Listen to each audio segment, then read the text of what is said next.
सभी बच्चों से मेरा अनुरोध है कि लोकतंत्र की सबसे मूल भावना है समानता।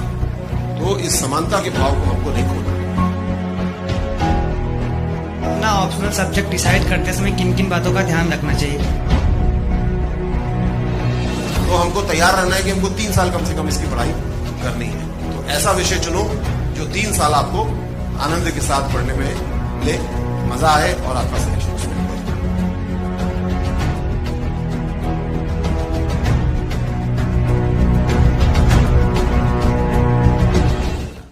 जय हिंद सर। जय हिंद। मेरा नाम अंकित तिवारी है, मैं बीए 3rd ईयर का छात्र हूँ। सर मेरा क्वेश्चन आपसे ये है कि अपना ऑप्शनल सब्जेक्ट डिसाइड करते समय किन किन बातों का ध्यान रखना चाहिए कि इन मोमेंट पर चेंज ना करना पड़े। सर मेरा दूसरा क्वेश्चन आपसे ये है कि सर जो 2024-2025 का अटेम्प्ट देना चाहते हैं उनके लिए अभी से जीएस और ऑप्शनल की क्या रणनीति होनी चाहिए? बहुत अच्छा। जो पहला सवाल बड़ा महत्वपूर्ण है।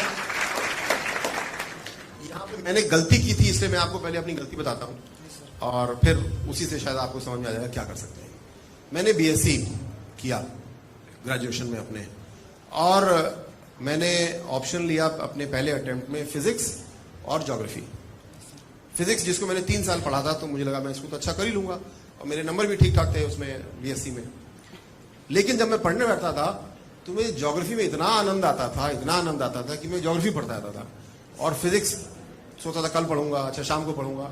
तो परिणाम ये हुआ कि पहले अटेम्प्ट में मेरा सिलेक्शन हो जाता अगर मैंने फिजिक्स भी थोड़ा पढ़ लिया होता, वरना बाकी सब नंबर मेरे ठीक थे मेंस में और मेरा मेंस में सिलेक्शन नहीं हुआ। फिर मैंने सिर पकड़ा, मैंने कहा यार ये क्या कर दिया, तो बड़ी गलती हो गई।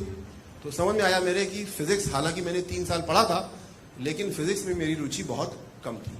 जो मैंने सबसे पहली बात बोली थी कि जिस विषय को, जिस परीक्षा के लिए 14 घंटे पढ़ना पड़ रहा है, उसमें जिस चीज में मजा नहीं आ रहा वो नहीं कर पाएंगे।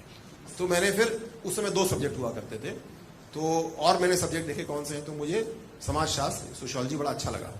और कैसे आपको करना चाहिए बताऊंगा। जब मैंने फिजिक्स त्याग दिया और दोनों ऐसे विषय ले लिए जिनको मैंने पढ़ा ही नहीं था, लेकिन फिर उसके अगले साल मेरा सिलेक्शन बड़े आराम से हो गया क्योंकि वो विषय आसान मुझे लगा।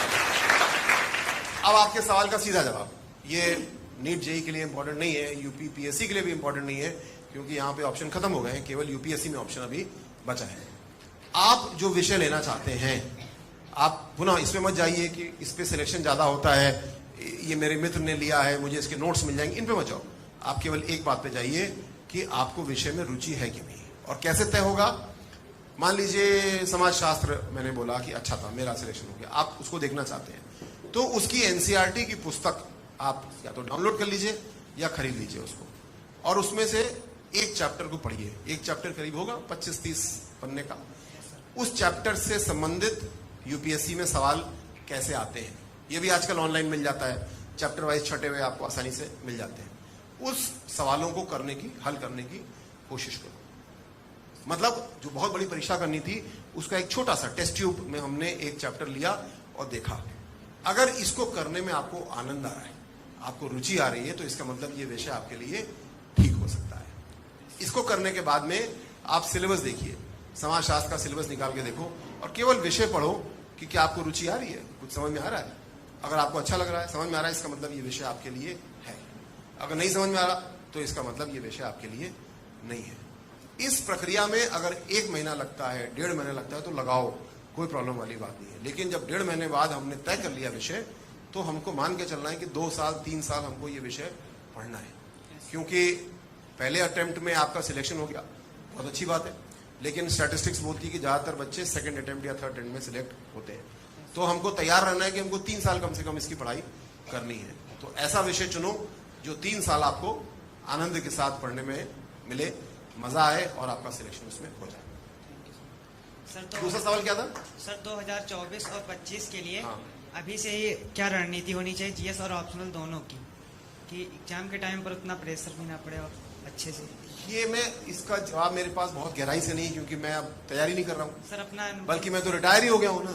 तो लेकिन सिद्धांतता मैं आपको बता सकता हूँ कि अगले साल या उसके अगले साल की जो परीक्षा है, उसके लिए जो सीसैट और जीएस की जो सामग्री है, उसको आप निरंतर करते चलिए, क्योंकि पुनः इतनी वास्ट तैयारी करनी है कि जल्दी जल्दी हो नहीं सकता, जल्दी जल्दी होगा तो प्रेशर होगा, हम नहीं कर पाएंगे और खराब हो जाएगा।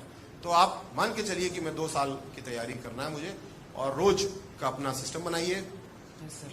मैंने 14 घंटे बोला, बट मान लीजिए आप 8 घंटे पढ़ते हैं, तो 8 घंटे में मुझे कल ये 3 चैप्टर पूरे करने, एक इस विषय करूंगा, एक इस विषय से करूंगा, इतना सी सेट करूंगा।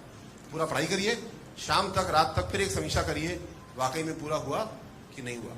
अगर पूरा हुआ, शाबाश शाबाश, ऑल इज वेल। अगर नहीं हुआ तो क्यों नहीं हुआ? क्या हम खेलने चले गए थे? क्या हमने फोन पे ज्यादा बात की? क्या हमने सोशल मीडिया पे ज्यादा बात की? हम पबजी खेलने बैठ गए? अगर ऐसा हमने कुछ भी किया तो उसको हमको अपने जीवन से हटा देना है और हमको पूरा काम अपना पढ़ाई पे केंद्रित करना है। ठीक, अब एक अंतिम सवाल इधर, हाँ इधर,